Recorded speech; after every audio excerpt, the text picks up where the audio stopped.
اعوذ باللہ من الشیطان الرجیم بسم اللہ الرحمن الرحیم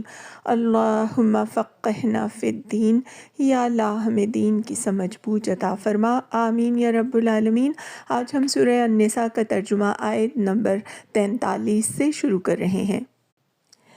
اے لوگو جو ایمان لائے ہو، جب تم نشے کی حالت میں ہو تو نماز کے قریب نہ جاؤ۔ نماز اس وقت پڑھنی چاہیے جب تم جانو کہ کیا کہہ رہے ہو، اور اسی طرح جنابت کی حالت میں بھی نماز کے قریب نہ جاؤ جب تک کہ غسل نہ کر لو، الا یہ کہ راستے سے گزرتے ہو۔ اور اگر کبھی ایسا ہو کہ تم بیمار ہو یا سفر میں ہو، یا تم میں سے کوئی شخص رفع حاجت کر کے آئے، یا تم نے عورتوں سے لمس کیا ہو اور پھر پانی نہ ملے، تو پاک مٹی سے کام لو اور اس سے اپنے چہروں اور ہاتھوں پر مسح کر لو، بے شک اللہ نرمی سے کام لینے والا اور بخشش فرمانے والا ہے۔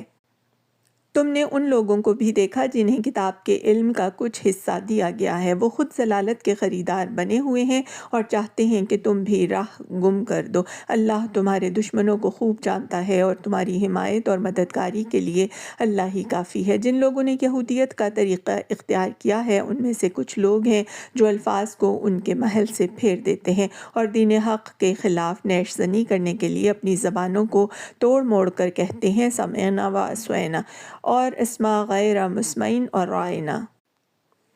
حالانکہ اگر وہ کہتے سمعنا و اطعنا اور اسما اور انظرنا تو یہ انہی کے لیے بہتر تھا اور زیادہ راست بازی کا طریقہ تھا، مگر ان پر تو ان کی باطل پرستی کی بدولت اللہ کی پھٹکار پڑی ہوئی ہے، اس لیے وہ کم ہی ایمان لاتے ہیں۔ اے وہ لوگو جنہیں کتاب دی گئی تھی، مان لو اس کتاب کو جو ہم نے اب نازل کی ہے، اور جو اس کتاب کی تصدیق اور تائید کرتی ہے جو تمہارے پاس پہلے سے موجود تھی۔ اس پر ایمان لے آؤ قبل اس کے کہ ہم چہرے بگاڑ کر پیچھے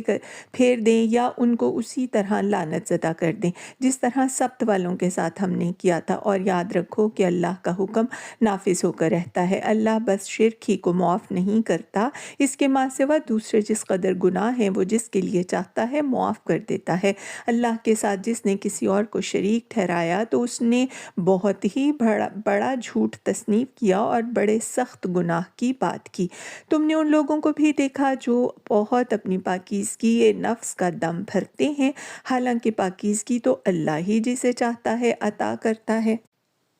اور ان پر ذرہ برابر ظلم نہیں کیا جاتا۔ دیکھو تو صحیح، یہ اللہ پر بھی جھوٹے افطرا گھڑنے سے نہیں چوکتے، اور ان کے صریحاً گناہ گار ہونے کے لیے یہی ایک گناہ کافی ہے۔